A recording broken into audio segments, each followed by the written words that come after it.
good morning. It's very rainy out here in Lexington, Kentucky, but I wanted to come on here and do a morning devotional to you. We just came through an amazing Easter season.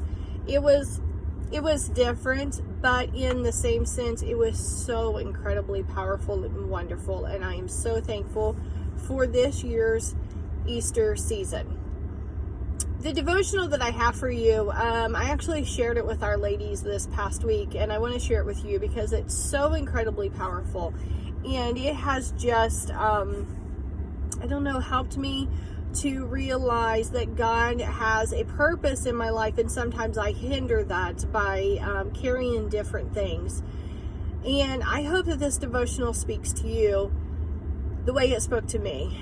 And if you want to share it, share it away. It is just really amazing. And the title of this devotional is called God, I'm Worn Out. We're talking about the scripture verse, Psalm 142, verse 3, the first part of verse 3. When I am overwhelmed, you alone know the way I should turn. Have you ever had one of those late night moments, come to Jesus moments, where the weight of regret lays heavy across your chest? Sorry, I'm sitting here in my vehicle.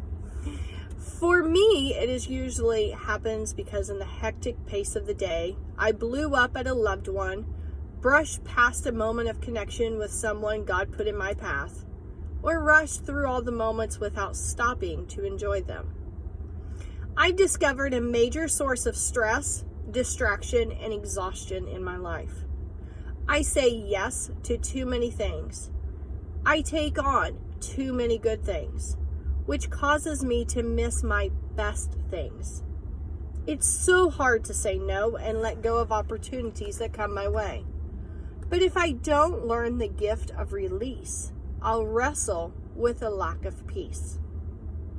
I saw this visibly a few years ago when I traveled to visit a friend.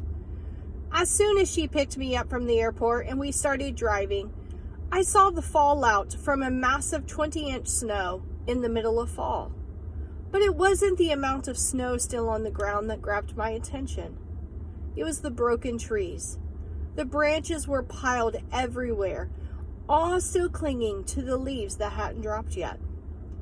And because the leaves hadn't dropped, the trees broke. That's what happens when a snow comes early.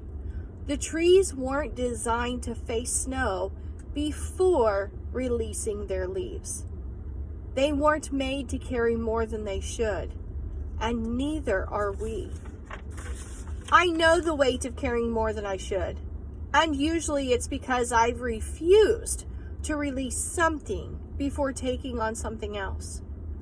We see how refusing to release gets people in trouble all throughout Scripture. Eve refused to release the forbidden fruit. And because she became hyper-focused on that one thing, she missed out on the best things in paradise. Esau refused to release his urgent need for some stew. And because he became hyper-focused on eating that soup, he missed out on his birthright. Moses refused to release his fear that just speaking to the rock as God commanded wouldn't actually bring forth fear.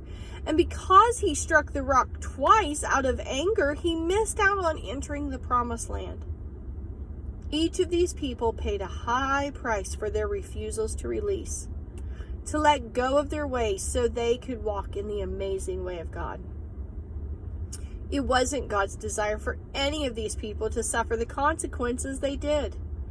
Each of us have a free will, which means we have the freedom to make choices.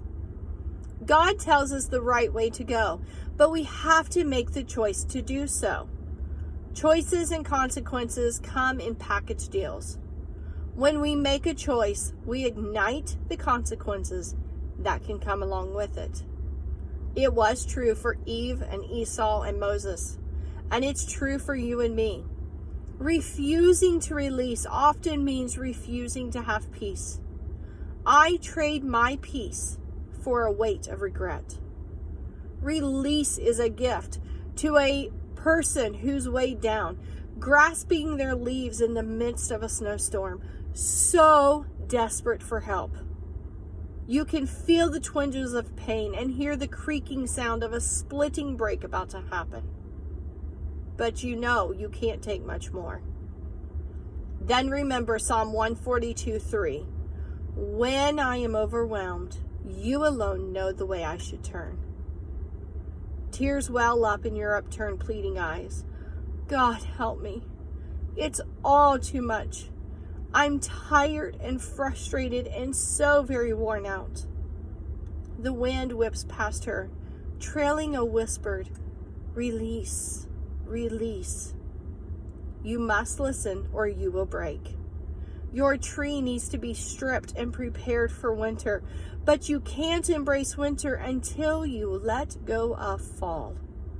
Like a tree, a person, a human, can't carry the weight of 2 seasons all at the same time. In the violent struggle of trying, you will miss every bit of joy each season promises to bring. Release brings with it the gift of peace. Is there anything in your own life that you need to release? There may be some opportunities that you need to decline today. Yes, even on FaceTime or phone calls or Zoom or anything else. There are some things that you may need to say no to in this current season that you're in. There are good things that we need to let go so we can make room for the very best things.